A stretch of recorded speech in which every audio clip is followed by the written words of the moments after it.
All right, let's dive into an incredible masterclass. Today, we're going to take the genius of three of the internet's absolute top business minds and boil it all down into a playbook you can actually use. We're talking mindset, how to tell if your idea is any good, pricing, building influence, and we'll wrap it up with a real-world challenge. Let's get into it. This quote right here from Stephen Bartlett, it just sets the stage perfectly. He calls them the Avengers of Entrepreneurship. And honestly, he's not wrong. We're talking about Alex Hormozi, Cody Sanchez, and Daniel Priestley. Each one is a powerhouse, but with a totally different approach. Bringing them together gives us the ultimate guide. So first things first. Before you even whisper a business idea out loud, you have to get this part right. We're starting with the internal game. What's going on upstairs? What does it really take, psychologically, to even be in the ring? Well, Cody Sanchez just lays it all out there, doesn't she? The foundation, the absolute bedrock of being an entrepreneur. It isn't some secret formula or having the perfect idea from day one. It's resilience. It's this simple, brutal fact. You have to be willing to tolerate pain. It's kind of like hitting the gym, right? Your muscles have to tear to get stronger. Business is exactly the same. But here's the thing, not all pain is created equal. Our experts say you're going to face two main types. First, you've got acute pain. That's the big, sudden crisis, like, oh my God, we're going to run out of money next Tuesday. Then there's the low-grade pain. That's the constant, dull throb of responsibility, like the stress of knowing you have to make payroll every single month, no matter what. To make it, you've got to learn to live with both. So why would anyone sign up for this? What makes all that struggle worth it? Daniel Priestley gives us the answer with this concept: meaningful pain. This is the secret sauce. It's when the pain you're going through is directly connected to a future you are genuinely fired up about. When the fight is part of your mission, it stops being just pain. It becomes your purpose. Okay, so you've made peace with the pain. Your head's in the right place. Now what? Let's get out of our heads and into action. How in the world do you know if that idea you've been obsessing over is actually any good or just a pipe dream? For this, Cody Sanchez gives us a fantastic tool she pulled from the world of private equity. It's called the MOAT strategy. Think of it as a 4-point inspection for your idea. M is for margin. Is there actual profit here? O is for operations. Can this thing grow, or are you just buying yourself a really stressful job? A is for advantage. What's your secret weapon, your unfair edge? And T is for TAM, total addressable market. Is the pond you're fishing in big enough to be worth it? And to go along with that, Daniel Priestley offers another super simple filter, just 3 questions. Number 1, does your idea solve a real burning pain for somebody? 2, do those people actually have the money to pay you to solve it? And 3, are you truly passionate about it?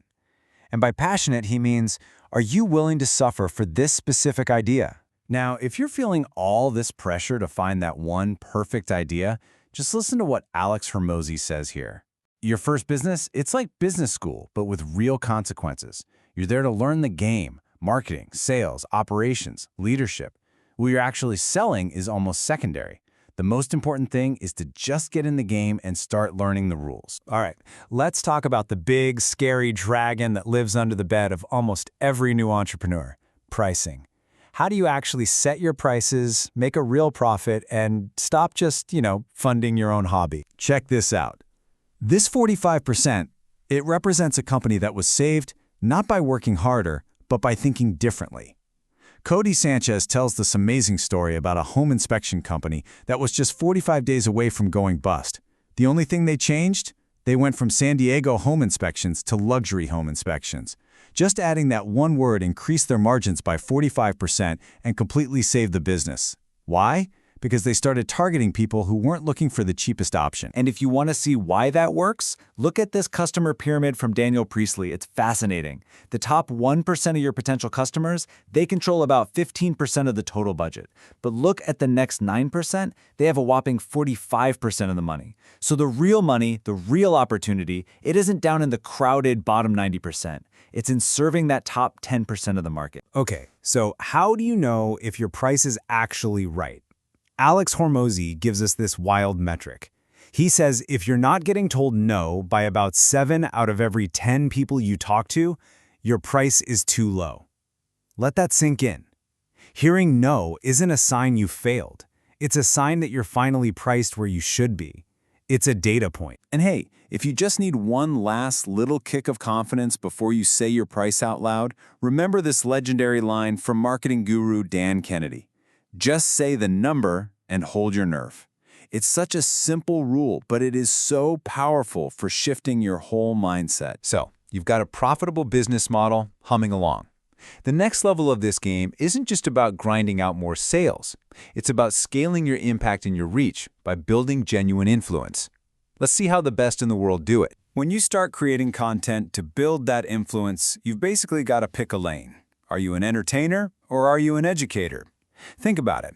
An entertainer gets attention. That's the viral TikTok dancer with 50 million views who can't sell a single t-shirt. An educator, though, they get attention with intent. Their audience doesn't just scroll past. They lean in, they listen, and they're ready to buy. So how do you actually become that trusted educator? Alex Hormozi gives us 4 pillars. It even makes a handy little acronym, SPCL. S is for status. You control something scarce that people want. P is for power. When people follow your directions, good things happen to them. C is for credibility. You have the receipts, the proof to back up everything you say.